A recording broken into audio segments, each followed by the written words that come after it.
Politics, and Terrorism. And we have as our guest Dr. LMadu.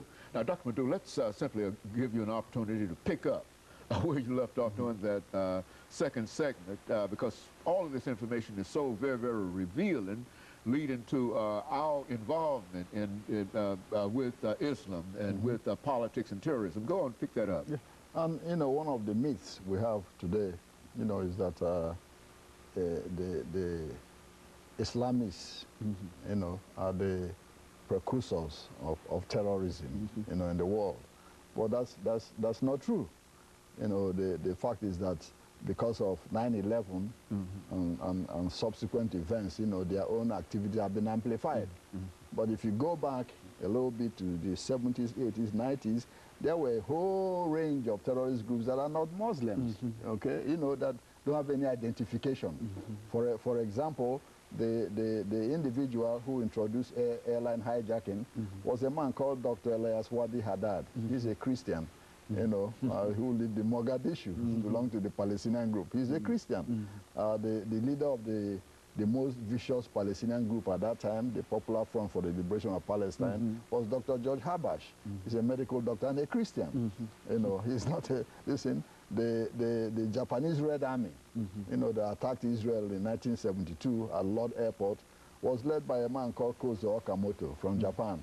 He's not a Muslim. You had the Italian Red Brigades that assassinated Prime Minister Aldo Moro. They are not Muslims. You know, you have the Irish Republican Army that assassinated Lord Mountbatten. You know, they are not Muslims. In Peru, you had the Sendero Luminoso, you know, Shining Path. They are not Muslims. You have the Tupameros, you know, guerrillas in Uruguay. You know, they are not Muslims. You had the Monteneros in Argentina. They are not Muslims. And all these groups, you know, were the precursors of terrorism all over the world. You know, so most people don't know that, because at that time some of these groups were either urban, you know, concentrated in one country, or the international activities weren't really that threatening to our governments to intervene, or we are using some of them. You've heard of Carlos Ujaco, you know, from Venezuela, who kidnapped, you know, all the OPEC ministers in Vienna. He's not a Muslim.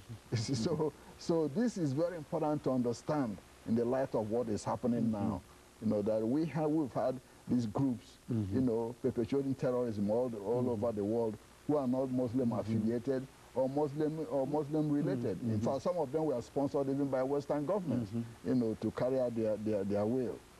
You know, so one will ask, well, why do Muslims have to be, you know, tagged as the only terrorists in the world? It's just because of the political dimensions of what is happening now, and it's because it's religious affiliated. You know, most of these terrorists that I've already mentioned are secular, what you call secular terrorists. You know, the difference is that it's a religious terrorist. And of course, when someone, you know, gets on religion, all of us get very sensitive. Very good. You know, and that's very, very critical here to differentiate the secular terrorists and the religious terrorists. You know, so this is very important, because most of the religious terrorists use religion as a form of political expression. You know, the secular terrorists have, you know, a stated objective, which might not be political, but at the same time, you know, have a goal, limited goal. You know? So that's very important to understand and be able to differentiate.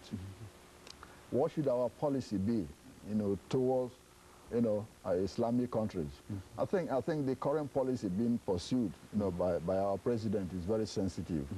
You know, I do not think we should have a confrontational, you know, attitude towards Islamic countries, because most of the Islamic countries are not against the United States. You know, yeah, we have good relations with most of them. Indonesia, for example, they receive a lot of money from us. We receive a lot of oil from Indonesia. You know, countries like Malaysia, they're not against us.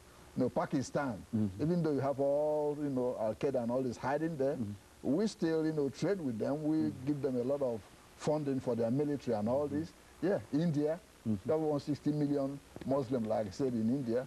We are very friendly with India. We are cooperating with them on, you know, a lot of their nuclear facilities and all this. And you